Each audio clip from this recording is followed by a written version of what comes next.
And then he finally said, okay, if you love me, you sleep on the bed. I was like, oh man.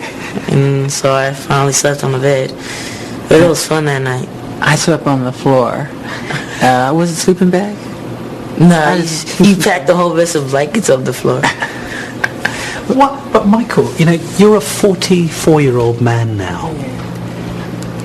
What do you get out of this? What do you get out of this? He's 4. Yeah, I'm 4.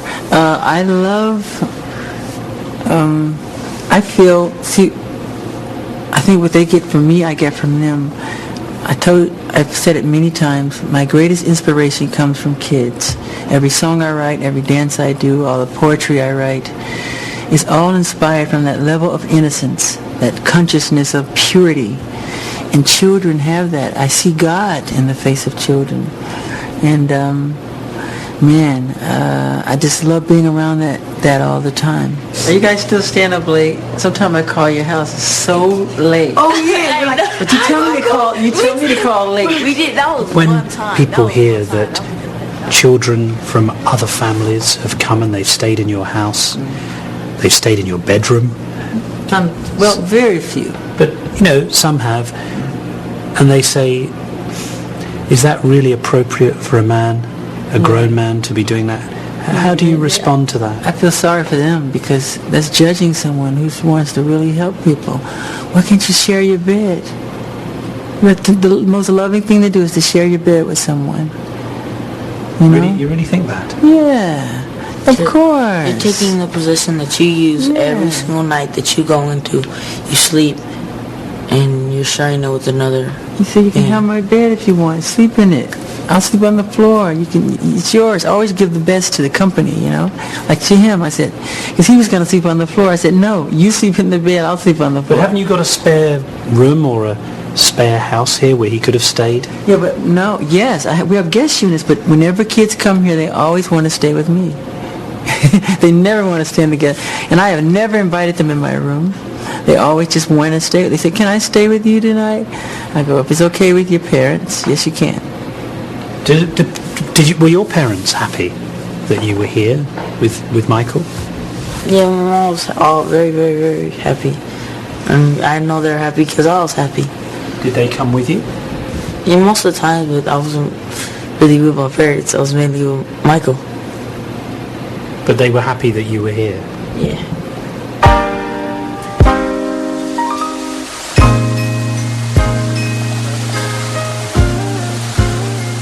I felt very uneasy after this conversation.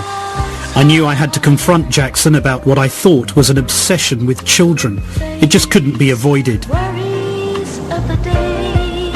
Early in the new year, Jackson agreed to what would be our final meeting, this time in Miami, Florida. There were unanswered questions, lots of them, areas of his life about which I felt he'd been less than honest. His face, his denials about plastic surgery, his relationship with Blanket's mother, and of course, I also wanted to return to the Neverland sleepovers. Confronting him wouldn't be easy, but now it had to happen.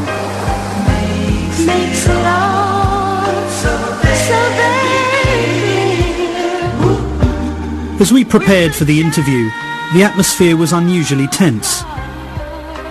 This time, Jackson had flown in his own lighting expert.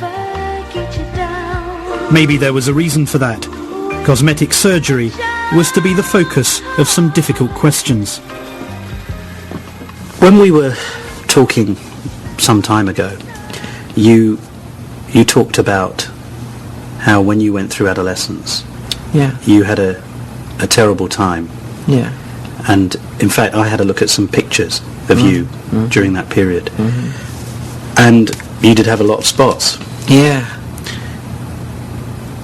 Yeah. One of the things that you've clearly used to overcome this is changing your appearance. You've kind of, you've physically changed, haven't you? The photographs of you, if I look at them... No, it's called adolescence. It's called growing and changing. Yeah, but even the shape of your face has changed. No, it has not. I've had no plastic surgery on my face, just my nose. It helped me breathe better so I can hit higher notes But are you, Michael, are you honestly saying that you've only ever had one operation? 2, You've had 2? as I can remember. Yeah, just 2. But if I look at some of the photographs of you in your adolescence... Yeah, I changed. People change. But even after, when you did the Thriller album, your lips are very different now to what they were then. But they do look different. No, sorry. You don't Same think lips. so? Nope. But you know, on a serious point, in some ways I can understand it, because... I'm happy with my lips. No, but no, forget the lips, but specifically, but... And everybody in Hollywood get plastic surgery. Plastic surgery wasn't invented for Michael Jackson. No, I'm not suggesting it was Everybody invented gets for it. Michael Jackson, but what I'm saying is, sometimes people go too far. Sometimes, if they've got a lot of money and they have an opportunity, sometimes they can think, oh, I'll do things. Especially given your childhood. I mean, while we've talked, I've begun to understand how difficult that was for you. How unhappy you were as a child. Yeah. As an adolescent, how unhappy you were about your appearance. You told me in Neverland that your father used to insult you. You told me in Las Vegas your father used to talk about your nose. Yeah. So I can understand why you wanted to change your appearance. Yeah. It makes sense. Yeah, I just wouldn't want... Just that, though, not the whole face, just the nose. They try to say, why do you keep changing it? It's not true. It's just the nose, you know? Even though the shape of the face is different.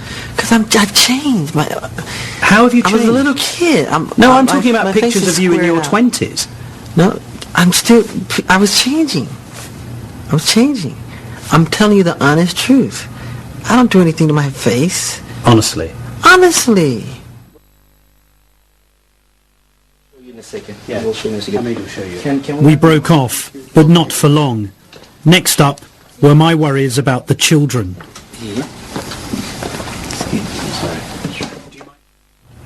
When I was talking to Prince one day, he said to me that he didn't have a mother. He said he didn't have a mother. Yeah, I said, Prince, where's your mummy? And he said, I haven't got a mother. That's right. Did you tell him to say that? No. What do you think he means when he says I haven't got a mother? Like he said, he didn't have a mother. Do you not think, though, that your children would benefit from contact with their mother? No, because she doesn't...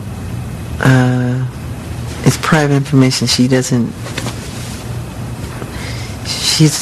She can't handle it. She can't handle her own children. She preferred them be with me than with her. Did you know that she didn't want to have relationships with the children when you married her? Yeah. She did it for me. She did it for me. So just so that I understand this correctly, She's a wonderful person, too. she knew that Michael Jackson loves children, Yeah. and she knew that Michael Jackson wanted children. That's why. And she said, you was- need to be a daddy. Right. She said you needed to be a daddy. Mm-hmm. More than she needed to be a mother. Yeah. And she wanted to do that for me as a present. As a present. Yeah. Yeah. What do you mean? It's a gift. I used to walk around holding baby dolls. Really? Yeah. Because I wanted children so badly. What you've just said is that your wife gave you 2 children as a present because she knew you wanted to be a father. Yeah, it's a lovely gesture. Well, it's an incredible gesture. Yeah, there are surrogate mothers who do that every day. That happens every day in the world. Is that how... It's happening right now. Is that how Blanket was born as well? I used a surrogate mother, or my own sperm cells. I had my own sperm cells in my other 2 children. They're all my children. But I